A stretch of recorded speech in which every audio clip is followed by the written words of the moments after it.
Buenas noches, hermanos. Que todo esté muy bien y que la gracia del Señor esté operando en sus corazones. Bueno, hoy el Señor permite que nos reunamos de nuevo.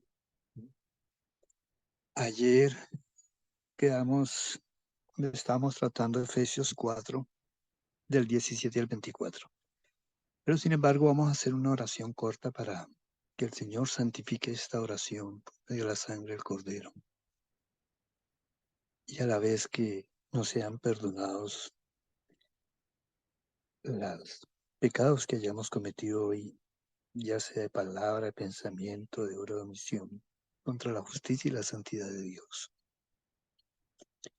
Padre, te damos muchas gracias, ya que tú nos concedes este tiempo, Señor, y esta plataforma, Señor, para considerar tu palabra, para leer tus santas escrituras, Señor, y que la verdad cada vez vaya forjándose más en nuestra mente y en nuestro corazón, Señor. Que la obra de tu Espíritu cada día también labore más en nuestra mente, en nuestro corazón, en nuestra alma, Señor. Te pedimos, Padre, ante todo, que nos perdones, Señor, de toda ofensa que hayamos cometido contra ti, por medio de la sangre de tu Hijo Cristo Jesús, Señor, como lo declara tu palabra, Señor. Te pedimos también, Señor, por tu misericordia y acudiendo a tu compasión para nuestros familiares que aún no han llegado, Señor, para que te reveles a ellos, Señor, como un día lo hiciste con nosotros. Pedimos también por tu Espíritu Santo, Señor, para que nos conceda y hoy dirija, Señor, nuestras mentes y nuestros corazones. Nos conceda la sabiduría y el entendimiento, Señor, para comprender tu santa palabra, Señor. Padre, en tus manos nos encomendamos, Señor, y que tu Espíritu sea nuestra guía, Señor, en este tiempo corto, Señor. Bendito y alabado sea tu nombre, Señor. Amén. Bueno, hermanos, habíamos quedado acerca de lo que leímos en Lucas 13, el 1 al 5,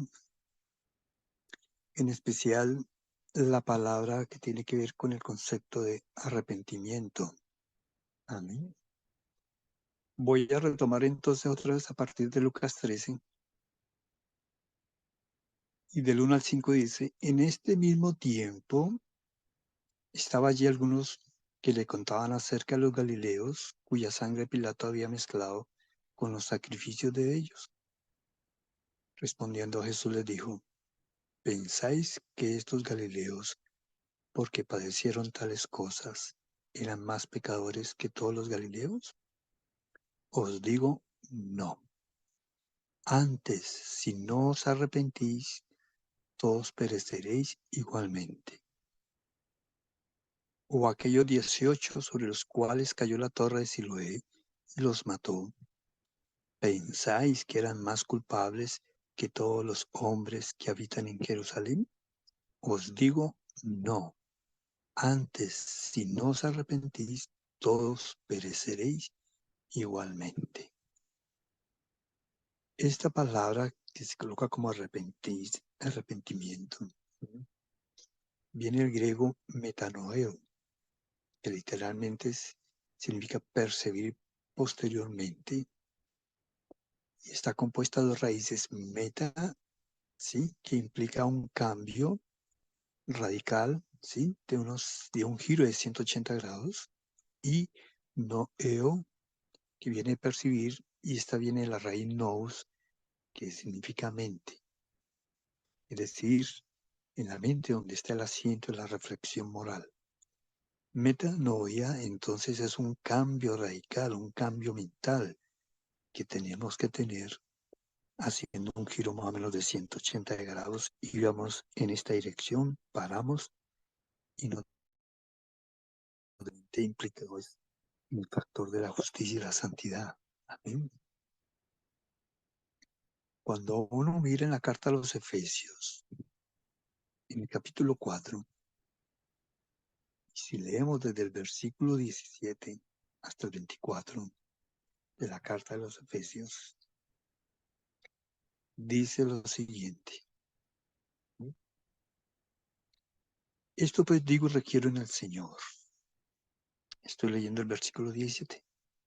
Esto pues digo y requiero en el Señor, que ya no andéis como los otros gentiles que andan en la vanidad de su mente, teniendo el entendimiento entenebrecido y ajeno de la vida de Dios por la ignorancia que en ellos hay, por la dureza de su corazón, los cuales después que perdieron toda sensibilidad, se entregaron a la lascivia para cometer con avidez toda clase de impureza.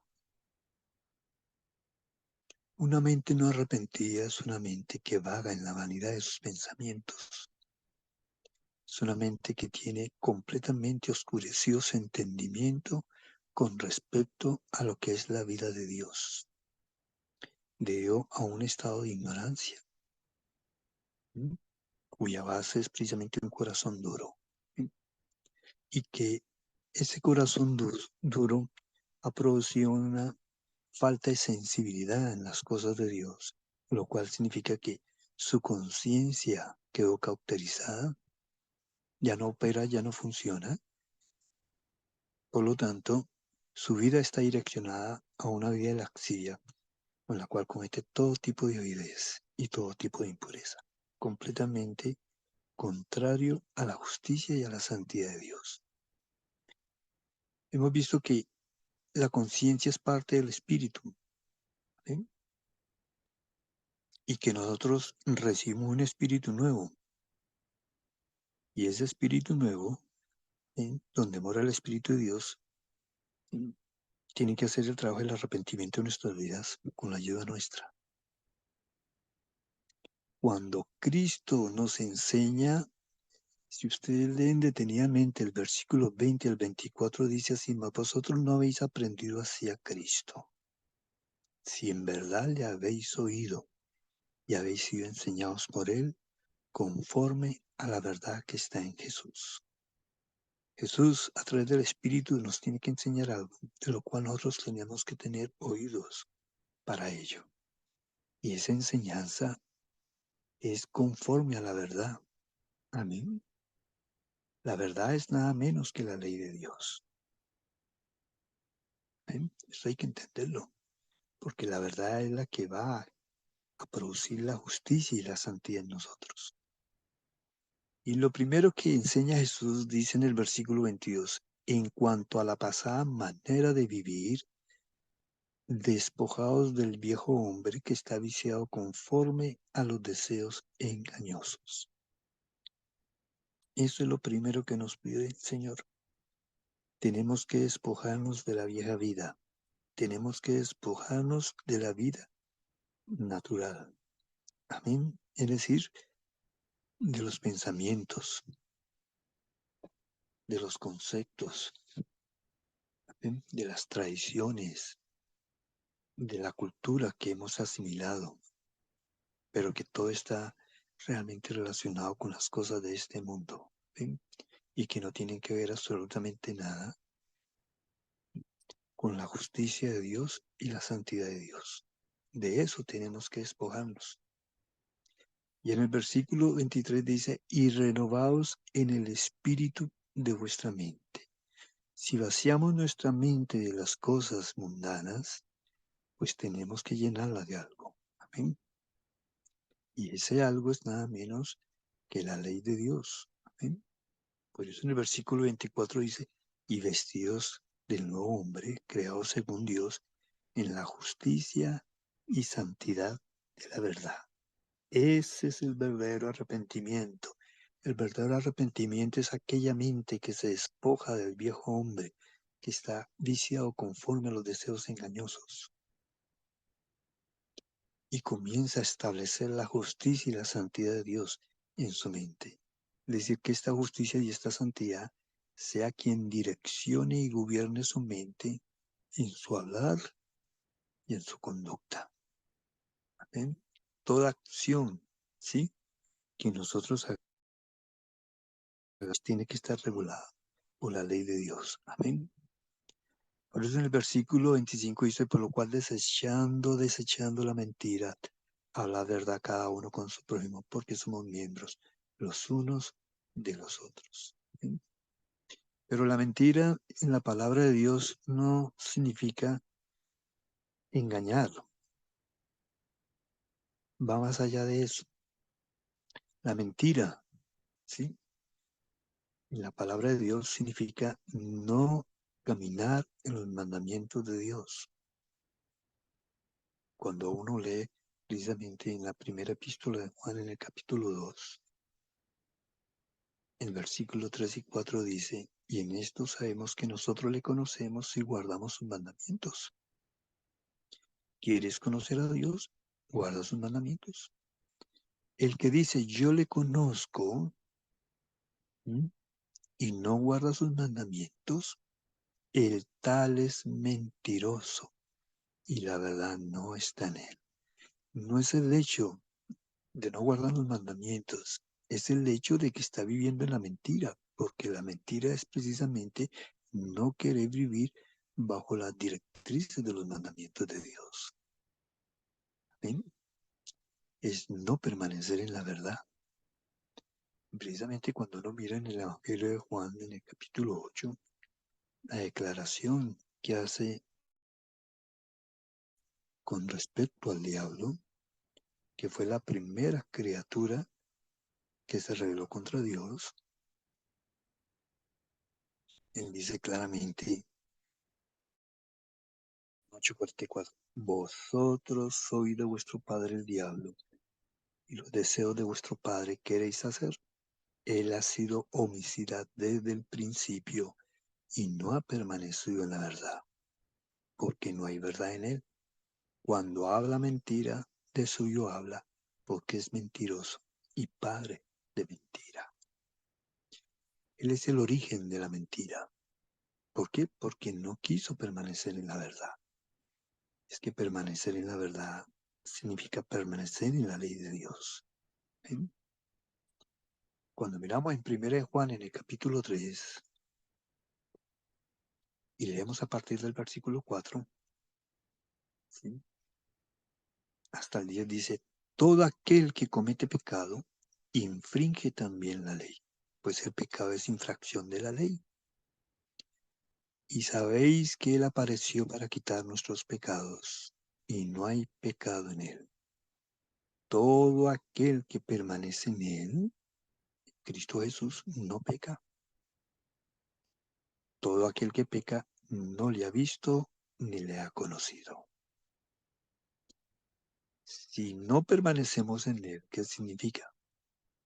Que no estamos viviendo conforme a la ley de Dios. Somos infractores de la ley de Dios. ¿Amén? Y si somos infractores de la ley de Dios, significa que realmente no conocemos a Dios, ni tampoco le hemos visto. Y es que el ver no se ve con los ojos naturales, se ve con la fe. Amén. Si tú crees en la palabra de Dios, entonces tu fe va a crecer, porque eso es lo que dice Romanos, que la fe viene por el oír la palabra de Dios. ¿Ven? Y exclusivamente la ley.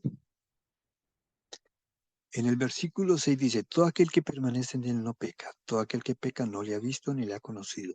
Hijito, nadie os engañe. El que hace justicia es justo como él es justo. Y la justicia está relacionada con los mandamientos de Dios. ¿Amén? Está relacionado ni con profecías, ni con promesas, ni con historias. Está relacionado exclusivamente con los mandamientos de Dios. El versículo 8 dice, el que practica el pecado es del diablo, porque el diablo peca desde el principio. El diablo nunca quiso permanecer en la ley de Dios, pero para esto apareció el Hijo de Dios, para deshacer las obras del diablo. Y eso fue lo que él hizo. Desde Adán a antes de la venida del Mesías no hubo un solo ser humano que desde su nacimiento hasta su muerte no hubiera violado la ley de Dios. Todos aquellos grandes personajes que están escritos en la Biblia y que Dios los ha amado, ellos siempre cometieron errores, En algunos puntos llegaron a violar la ley de Dios. Moisés fue un asesino, mató a un egipcio.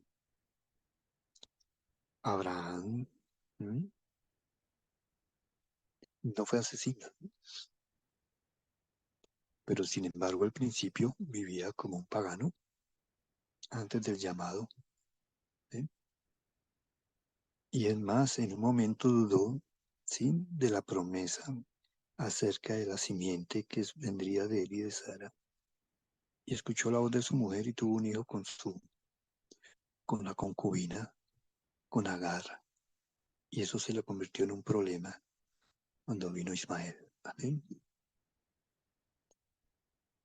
Todos hemos cometido pecados, todos hemos infringido la ley. Amén. La única persona que nunca llegó a cometer una infracción de la ley desde su nacimiento hasta su muerte fue precisamente el Mesías. Por eso fue que él deshizo las obras del diablo. Amén. Y la manera en que él vivió es lo que él nos va a transmitir a través del Espíritu para que nosotros logremos, amén, aprender a vivir en justicia y aprender a vivir en santidad. Entonces, volviendo a 1 Juan 3, 7 y 6, dice: hijito, nadie se engaña, que hace justicia justo como él es justo. En el 8 dice: el que practica el pecado es del diablo, porque el diablo peca desde el principio. Y para esto apareció el Hijo de Dios, para deshacer las obras del diablo. Todo aquel que es nacido de Dios no practica el pecado. ¿Ven? Como nosotros estamos en un proceso de perfección, pues es normal que de vez en cuando cometamos pecado. Pero una cosa es tener la práctica a diario del pecado y otra cosa es pecar, ¿sí?, muy esporádicamente. En el proceso nuestro que vamos hacia la madurez espiritual, de todas maneras vamos a cometer errores. Amén. Y estaremos compitiendo un pecado aquí, un pecado allá. Pero ya no es lo mismo que cuando nosotros no teníamos al Señor, ni cuando no habíamos nacido de nuevo, que nuestra vida era todos los días en un pecado continuo. Entonces dice: todo aquel que es nacido de Dios no practica el pecado, es decir, que no tiene la costumbre a diario de estar pecando continuamente. ¿Por qué? Porque la simiente de Dios permanece en él. ¿Y cuál es esa simiente de Dios? Primero Pedro dice claramente cuál es esa simiente. Cuando uno lee en el capítulo 1 de la primera epístola de Pedro, en el versículo 23 dice: siendo renacidos un nuevo nacimiento, no de simiente corruptible, sino de incorruptible, por la palabra de Dios que vive y permanece para siempre. Esa simiente es nada menos que la palabra de Dios. Amén. Si leemos el versículo 22 de esta primera epístola de Pedro, dice: habiendo purificado vuestras almas por la obediencia a la verdad, mediante el Espíritu, para el amor fraternal no fingido, amaos unos a otros entrañablemente de corazón puro. Es la importancia de lo que es aprender a vivir en la ley de Dios. Amén. Porque esa es la verdadera obediencia a la verdad, en la cual no permaneció Satanás y se constituyó como el padre de la mentira. Pero la mentira va más allá de simplemente decir una falsedad. La mentira realmente es no caminar en la justicia y en la santidad de Dios. Amén. Si volvemos de nuevo a Efesios 4, ahí en el versículo 24 está diciendo: vestidos del nuevo hombre creado según Dios en la justicia y santidad de la verdad, porque la verdad es precisamente justicia y santidad. Amén. Entonces, ¿el verdadero arrepentimiento cuál es? El verdadero arrepentimiento es cuando nos comenzamos a despojar precisamente del viejo hombre para que el nuevo hombre comience a gobernar nuestra vida. Amén. Ese es el verdadero concepto del arrepentimiento. Tiene que haber ese cambio mental.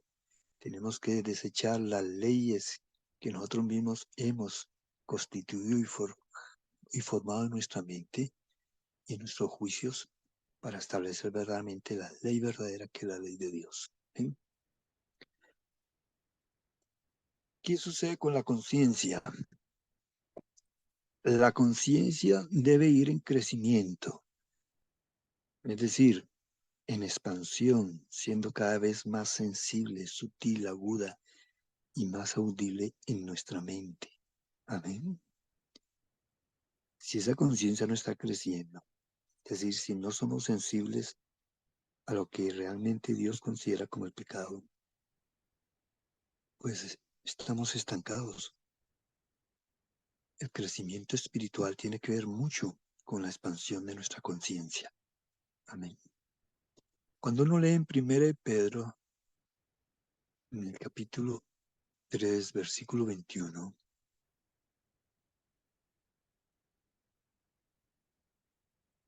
él dice así: el bautismo corresponde a esto, el bautismo que corresponde a esto ahora nos salva, no quitando las inmundicias de la carne. La salvación, amén, a través del bautismo, porque en el bautismo nosotros nos identificamos en la muerte y la resurrección con Cristo Jesús.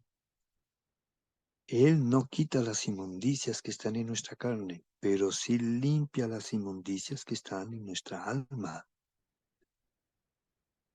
Amén. Y entonces dice, el bautismo que corresponde a esto ahora nos salva, no quitando las inmundicias de la carne, ellas siguen vigentes ahí, pero el alma se ha sido limpiada. Dice, sino como la aspiración de una buena conciencia hacia Dios por la resurrección de Jesucristo, porque la resurrección de Jesucristo trae la nueva vida. Amén. Vamos a leer un poquito en Romanos 6, en el capítulo 6 de Romanos, para entender este asunto del bautismo. Amén. El asunto de la muerte y la resurrección del Señor. A partir del versículo 1 dice Pablo, ¿qué pues diremos? ¿Perseveraremos en el pecado para que la gracia abunde? En ninguna manera, porque los que hemos muerto al pecado, ¿cómo viviremos aún en él? Ahora miren la manera que hemos muerto. ¿O no sabéis que todos los que hemos sido bautizados en Cristo Jesús hemos sido bautizados en su muerte? Porque somos sepultados juntamente con él para muerte por el bautismo, a fin de que como Cristo resucitó de los muertos por la gloria del Padre, así también nosotros andemos en vida nueva. Andar en vida nueva, pues significa aprender a caminar en el nuevo hombre que vive bajo la dirección de la justicia y la santidad de Dios. Y el versículo 5 dice, porque fuimos plantados juntamente con él en la semejanza de su muerte. Es decir, que cuando Cristo fue a la cruz, él no fue solo. Él llevó a toda la humanidad ahí en la cruz. Porque en la cruz él mató al viejo hombre. Y en el momento en que él resucitó, ¿sí?, entonces trajo el nuevo hombre para aquellos que creen y para aquellos que se bautizan.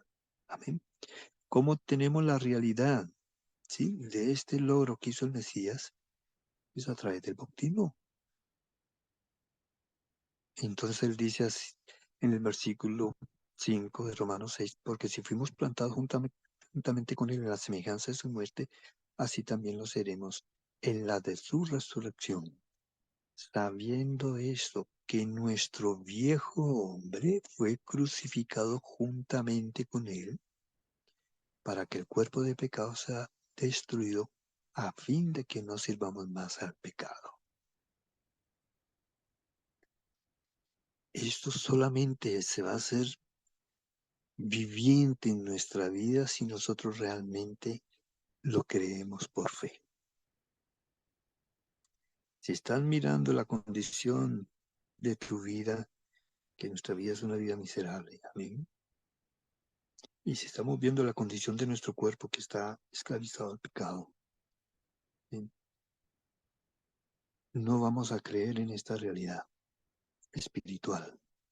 Debemos entender que no fueron las obras de la carne, porque Pedro le está diciendo claramente, lo que fue liberado fue la alma, el alma nuestra quedó liberada de esa esclavitud que está en el cuerpo. Amén. ¿Para qué fue liberada? Para que esa alma ahora aprenda a vivir, ¿sí? En ese nuevo hombre que vive en la justicia y en la santidad de Dios. Amén. Esto es un hecho real que el Señor hizo en la cruz y nosotros debemos creer en ella. Amén. Y debemos orar, Señor, quiero experimentar ese nuevo hombre que tú me diste a través de la resurrección tuya y quiero experimentar la muerte del viejo hombre que tú llevaste a la cruz. Y él sigue diciendo así en Romanos 6, perdón, a partir del versículo 7. Porque el que ha muerto ha sido justificado del pecado. ¿El que ha muerto a qué? El que ha muerto al viejo hombre. Y dice, y si morimos con Cristo, si yo creo que el día en que Cristo murió allí, yo estaba también allí con él. Entonces dice, creemos que también viviremos con él. Porque así como él murió, él también resucitó. Y en esa resurrección también me llevó a mí. ¿Amén?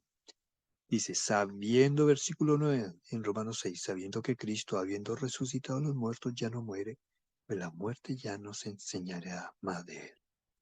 Porque en cuanto murió al pecado, murió una vez por todas. Es decir, que él mató al pecado en la cruz. Pero no, cuando hablaba del pecado, no era el pecado de él, porque él nunca pecó. Entonces era el pecado de quién? Pues el pecado de todos nosotros.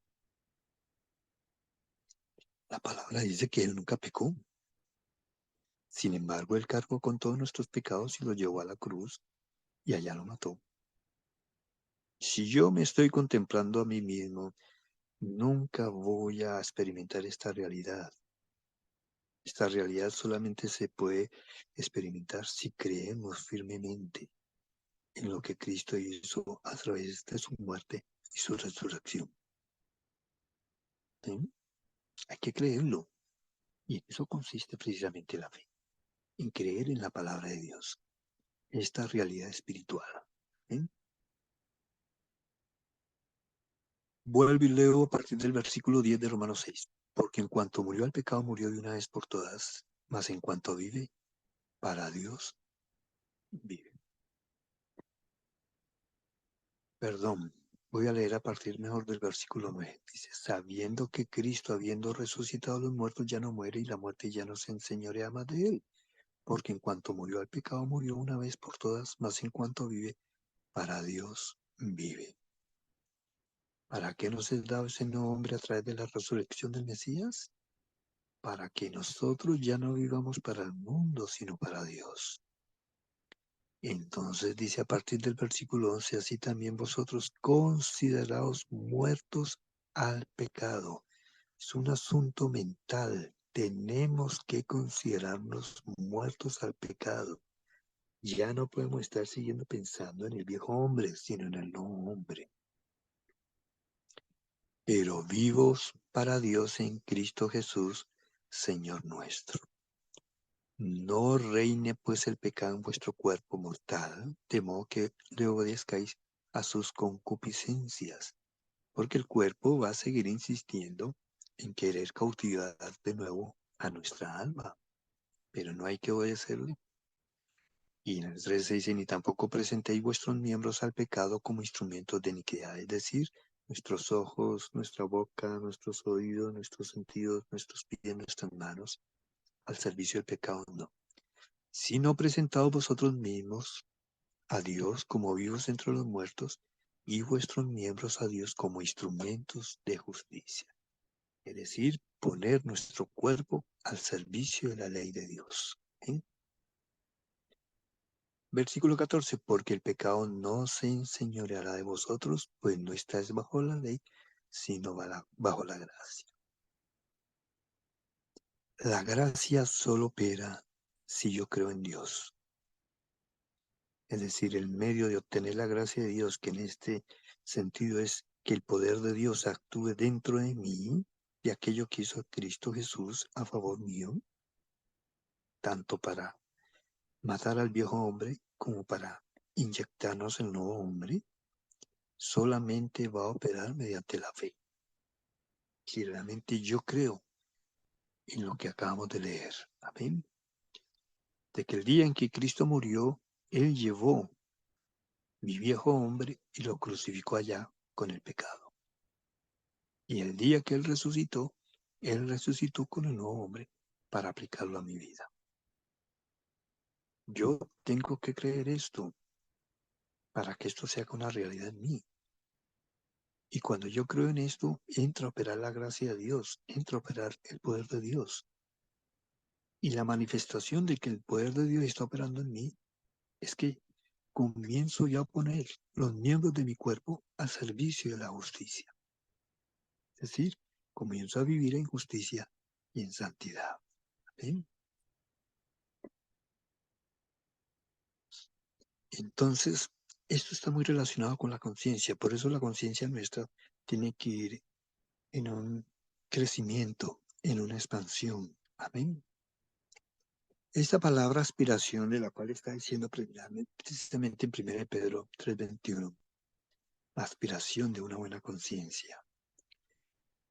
Es un término griego que es eperotema, que principalmente es como una pregunta o una solicitud.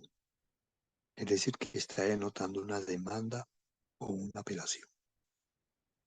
Es decir, una petición de una buena conciencia. ¿Qué quiere decir eso?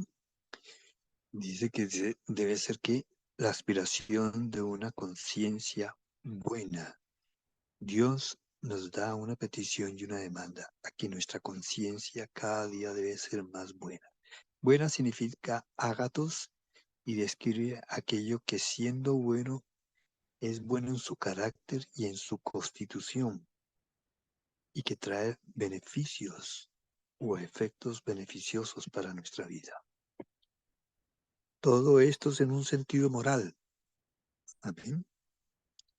Es decir, que lo bueno ante los ojos de Dios, una persona que es moralmente honorable y que agrada a Dios. ¿Por qué? Porque está haciendo su voluntad. En otras palabras, esta palabra que es ágatos aparece, por ejemplo, en Mateo 7:18, cuando habla acerca del árbol que es fructífero. Amén. Dice Mateo 7:18, no puede un árbol dar malos frutos, ni el árbol malo dar frutos buenos. El término bueno. Amén. Ágatos. Dios demanda, porque sí, que nosotros seamos como los árboles buenos, que demos el fruto de su palabra. Y su palabra es la que tiene que ver con la ley de Dios, la justicia y la santidad. Esta misma también palabra ágatos aparece también en Lucas 8, con referencia así al versículo 8 y también el 15. En relación a aquel agricultor, ¿sí? Donde la buena tierra, ¿sí? Donde él va a cultivar, ¿sí? Su semilla. Esa tierra que tiene que estar bien abonada. ¿Ven? Dice así en Lucas 8:8, y otra parte cayó en buena tierra y nació y llevó fruto a 100 por 1. Y hablando de estas cosas decían gran voz, el que tiene oídos para oír, que oiga. Pero el versículo 5 dice lo siguiente, mas la que cayó en buena tierra, estos son los que con corazón bueno y recto retienen la palabra oída y dan fruto con perseverancia. ¿Sí? Se usan estas dos figuras comparándolas con la persona que tiene un corazón preparado y dispuesto a recibir la palabra de Dios y a dar, ¿sí?, el fruto de ella. Amén. Como dice en Santiago 3:17. Dice, pero la sabiduría que es de lo alto es primeramente pura, después pacífica, amable, benigna, llena de misericordia y de buenos frutos, sin incertidumbre ni hipocresía. Y el fruto de la justicia se siembra en paz para aquellos que hacen la paz. La parábola del sembrador, precisamente, que es la primera parábola que nombra el Señor y que es la base para poder comprender las demás parábolas. Él está hablando precisamente de la semilla que sale el sembrador a sembrar. Y esa semilla representa la palabra de Dios. Esa semilla queda en la tierra, pero solamente de 4 lugares donde es sembrada hay una que produce el fruto. La tierra está simbolizando precisamente nuestro corazón. Amén. Entonces, una buena conciencia depende de un corazón sincero, purificado y limpio. ¿Ven? Si yo quiero que mi conciencia se expanda y crezca, pues necesito que mi corazón lo mantenga, ¿sí?, sincero, en un estado de purificación continua y siempre limpio. Cuando leemos en Hebreos 10:22, la carta a los Hebreos, capítulo 10, versículo 22, dice: acercaos con corazón sincero, en plena certidumbre de fe, y purificados los corazones de mala conciencia, y lavados los cuerpos con agua pura. Nuestro corazón es muy importante, hermanos. Hay que mantenerlo limpio, sincero. Amén. Para no tener una fe fingida. ¿Ven?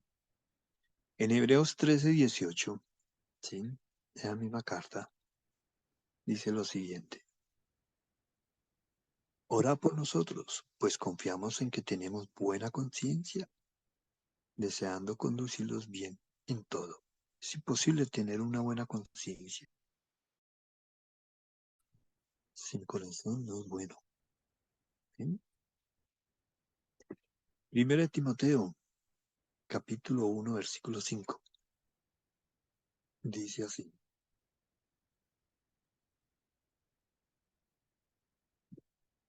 pues el propósito de este mandamiento es el amor nacido de corazón limpio y de buena conciencia y de una fe no fingida. Estos son puntos fundamentales de los cuales nosotros tenemos que aprender a cuidar en la vida espiritual. Hay que mantener nuestro corazón limpio para que nuestra conciencia sea buena y una fe no fingida. Amén. Y cuando hablamos de un corazón limpio, pues significa, amén, que es un corazón que precisamente está siendo regulado por la ley de Dios y por la santidad de Dios. De una fe no fingida, que es nacida del verdadero amor para con Dios. ¿Y cuál es el verdadero amor para con Dios? Cuando nosotros leemos precisamente en Mateo 22, lo que declara el Señor en el versículo 37 y 38.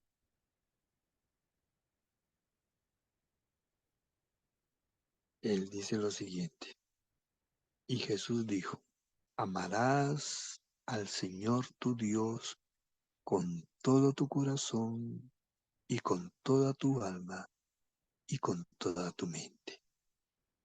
Este es el primero y grande mandamiento. Si yo no siento amor hacia Dios, porque cuando yo siento amor hacia Dios, tiene que estar operando mi corazón, mi alma y mi mente. Marcos, ¿sí?, en el capítulo 12, añade algo más que no lo contiene Mateo. ¿Sí? Cuando nosotros vamos a Marcos capítulo 12, él dice en el versículo 29, dice: Jesús le respondió: el primer mandamiento de todo es: oye Israel, el Señor nuestro Dios, el Señor uno es. Porque solamente hay un solo Dios. Y el versículo 30 dice, amarás al Señor tu Dios con todo tu corazón y con toda tu alma y con toda tu mente y con todas tus fuerzas. Este es el principal mandamiento. Este mandamiento que acabamos nosotros lo experimentamos en el momento de haber nacido. Y es cuando experimentamos nada menos que el primer amor. El primer amor es precisamente tener esa experiencia cuando nuestro corazón, nuestra alma, nuestra mente y nuestra voluntad ama al Señor, ama su palabra. Nos levantamos pensando en Él, nos acostamos pensando en Él. Durante el día estamos hablando de Él. Y de esto es que trata precisamente cuando uno lee en Deuteronomio 6. Cuando uno va a Deuteronomio en el capítulo, ¿sí? Y uno lee a partir del versículo 4, ¿sí?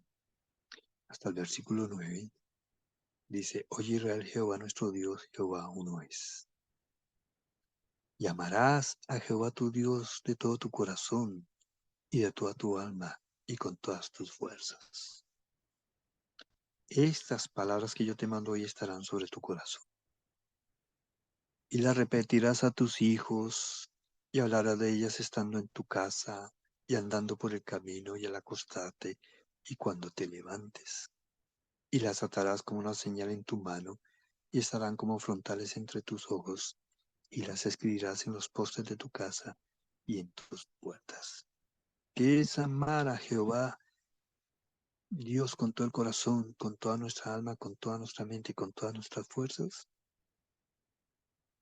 Cuando nosotros tenemos la palabra en nuestra boca y estamos hablando de ella en nuestra casa, cuando estamos andando por el camino, cuando nos vamos a acostar, cuando nos levantamos, cuando las atamos como señal en una mano, es decir, que todas nuestras obras están direccionadas por ella, o cuando están como frontales entre nuestros ojos, es decir, que nuestros pensamientos están en ello.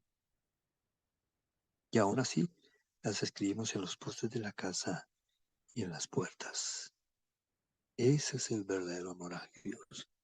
Cuando amamos su palabra, cuando amamos su ley, cuando caminamos conforme a esa ley. Amén. Eso es un corazón bueno. Y de eso es que trata precisamente el Salmo 1. Cuando uno lee el Salmo 1, ¿sí? Y leemos el versículo 2 y 3 dice, bueno, voy a leer desde el 1, dice, bienaventurado el varón que no anduvo en el consejo de los malos, ni estuvo en camino de pecadores, ni en silla de escarnecedores se ha sentado, sino que en la ley de Jehová está su delicia, y en su ley medita de día y de noche. Acostarse, al levantarse, al andar por el camino, al estar sentado. Dice, será como árbol plantado junto a corrientes de aguas, que da su fruto en su tiempo, y su hoja no cae, y todo lo que hace prosperará. No así los malos, que son como el tamo que arrebata el viento. Por tanto, no se levantarán los malos en el juicio, ni los pecadores en la congregación de los justos, porque Jehová conoce el camino de los justos. ¿Y cuál es el camino del justo? Aquel que ama su ley, está meditando de día y de noche, y que vive conforme a esa ley. Mas la senda de los malos perecerá. Y cuando uno va al capítulo 19, ¿sí?, del Salmo, y si leemos a partir del versículo 7, dice, la ley de Jehová es perfecta, que convierte el alma. ¿Quién va a transformar nuestra alma? A desechar el viejo hombre para establecer el nuevo hombre es nada menos que la ley. El testimonio de Jehová es fiel, que hace sabio al sencillo. Los mandamientos de Jehová son rectos, que alegran el corazón. El precepto de Jehová es puro, que alumbra los ojos. El temor de Jehová es limpio, que permanece para siempre. Los juicios de Jehová son verdad y todos justos. Deseables son más que el oro y más que mucho oro, afinado, y dulces más que miel, y que la que destila del panal. Tu siervo es además amonestado con ellos, en guardarlos hay grande galardón. ¿Quién podrá entender sus propios errores? Líbrame los que me son ocultos, y preserva también a tu siervo de las soberbias, y que no se enseñoren de mí. Entonces seré íntegro y estaré limpio en gran rebelión. Sean gratos los dichos de mi boca y la meditación de mi corazón delante de ti, oh Jehová, roca mía y redentor mío. ¿Y cuál debe ser los dichos de mi boca y la meditación de mi corazón? Pues la ley de Jehová. ¿Amén? Este es el verdadero Hijo de Dios. Amén. El que ama su palabra, el que ama su ley. ¿Amén? Pues bien, nuestro corazón tiene que enfocarse hacia ello. Amén. Porque ese es el verdadero amor a Dios. Por eso cuando uno lee en 2 de Juan 1:6, él dice muy claramente, segunda epístola de Juan capítulo 1 versículo 6 dice, y este es el amor, que andemos según sus mandamientos, y este es el mandamiento, que andéis en amor, como vosotros habéis oído desde el principio, desde que Dios creó al hombre. Esto es lo que le puso Dios en el corazón. Tiene que aprender a caminar en mis mandamientos. Amén. ¿Por qué? No es que Dios necesite sus mandamientos. Los que los necesitamos somos nosotros, no Él. Porque los mandamientos lo que están reflejando es el carácter de Dios y el pensamiento de Dios. Él no necesita hacer cambios en su carácter y en su conducta, porque su vida es santa, su carácter es santo y justo. Pero nosotros sí lo necesitamos para poder establecer precisamente la justicia y la santidad de Dios en nuestra vida y volver a recuperar la imagen y la semejanza de Él. ¿Bien? En 1 Juan, en el capítulo 5, versículo 3 dice, pues este es el amor a Dios, que guardemos sus mandamientos, y sus mandamientos no son gravosos. ¿Bien? Cuando leemos en Romanos 13, del 8 al 10, dice claramente, no debáis a nadie nada, sino el amaros unos a otros, porque el que ama al prójimo ha cumplido la ley. Porque no adulterarás, no matarás, no hurtarás, no dirás falso testimonio, no codiciarás, y en estas circunstancias de los hombres, amarás a tu prójimo como a ti mismo. El amor no hace mal al prójimo, así que el cumplimiento de la ley es el amor. El amor es la ley es el amor. ¿Sí? Si mi conciencia necesita expandirse y crecer, pues necesita que mi corazón albergue la ley de Dios. Amén. ¿Para qué? Para que pueda hacer la voluntad de Dios. ¿Sí? Jesucristo mismo también declaró, ¿quién es el que me ama? Cuando usted lee en el Evangelio de Juan, en el capítulo 14, él dice claramente ahí, si me amáis, guardad mis mandamientos. Y no es que el Señor tenga unos mandamientos diferentes del Padre, son los mismos mandamientos. Amén. Pues bien, entonces nosotros necesitamos purificar nuestro corazón. Necesitamos tener el corazón como el corazón del Señor. Amén. Pero Dios mediante ya paramos acá, hermanos, ¿sí? Para continuar el otro jueves, Dios mediante. Porque hay dos factores muy importantes que tienen que ver y que manifiesta el corazón del Señor y que están registrados precisamente en Mateo 11:29. Amén. Donde se declara lo siguiente. Llevad mi yugo sobre vosotros y aprended de mí, que soy manso y humilde de corazón, eso para vuestras almas.